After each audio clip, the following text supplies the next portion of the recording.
আসসালামু আলাইকুম ওয়া রাহমাতুল্লাহি ওয়া বারাকাতুহু। শীতের সকালটা আমাদের অসম্ভব সুন্দরভাবে কাটে। কারণ হচ্ছে আমাদের যত পোষা প্রাণী আছে ফার্মি মুরগি বাদে বাকি সব মুরগি আমরা সকালবেলা একত্রে আসলে দেখতে পারি। ওদের সাথে আমরা একত্রে সময় কাটাতে পারি। যেহেতু এগুলো আমরা ছেড়ে পালন করি, ওইগুলোর আসলে সকাল ছাড়া এবং বিকাল ছাড়া আমরা আমাদের বাড়ির উঠোনে একসাথে দেখতে পারি না। তো এক করে আমরা সকালবেলা আমাদের সব মুরগিগুলা ছাড়ি। এখানে মূলত আমাদের দেশি মুরগিগুলা থাকে, কমলা সুন্দরী এইগুলা থাকে এবং আমাদের যে কালো সুন্দরী আছে ওইগুলার বাচ্চাগুলো ওইটার সাথে থাকে। আর কালো সুন্দরী এখনও ওর বাচ্চা ছেড়ে দেয় নাই। ওর বাচ্চাগুলো প্রায় ১-১.৫ মাস বয়স হয়ে গেছে। তো একটা কালো মুরগি দিয়ে শুরু করে আলহামদুলিল্লাহ আমার খামার এখন অর্ধশতাধিক মুরগির মালিক। আলহামদুলিল্লাহ এটা আসলে আল্লাহর রহমতে আমি এটা পারছি। কারণ অনেক আগে আমাদের হচ্ছে একটা মাত্র কালো সুন্দরী মুরগি দিয়ে আমাদের এই খামার শুরু করা বা আমাদের এই খামার পথ চলা। তো সেইখান থেকে এখন আমাদের এই কালো সুন্দরী দিয়ে আমরা হাঁসের ডিম ফুটাইছি। কালো সুন্দরীর যে বাচ্চাগুলো ছিল ওইগুলো আলহামদুলিল্লাহ বড় হয়ে গেছে। কালো সুন্দরী দিয়ে আমাদের যে বেজিং হাঁস, এই যে বেজিং হাঁস যে ডিমগুলো পাড়ে,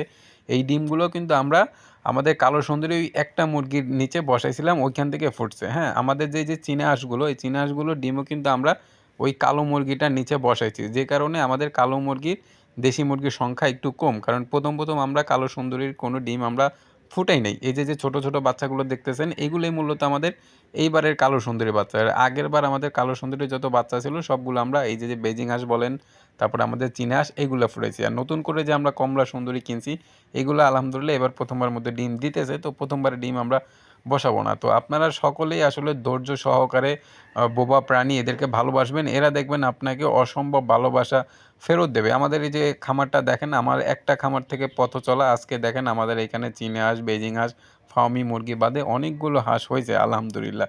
বেজিং হাঁসটাও এখন ডিম পাড়তেছে। কিছুদিন ডিম পাড়া অফ ছিল। তার কারণ হচ্ছে ওরে আমরা প্রাকৃতিকভাবে ছেড়ে পালন করি। ওরে আমরা ওরকমভাবে ভিটামিন, প্রোটিন খাওয়াইতে পারি না। যে কারণে একটু লেট হয়।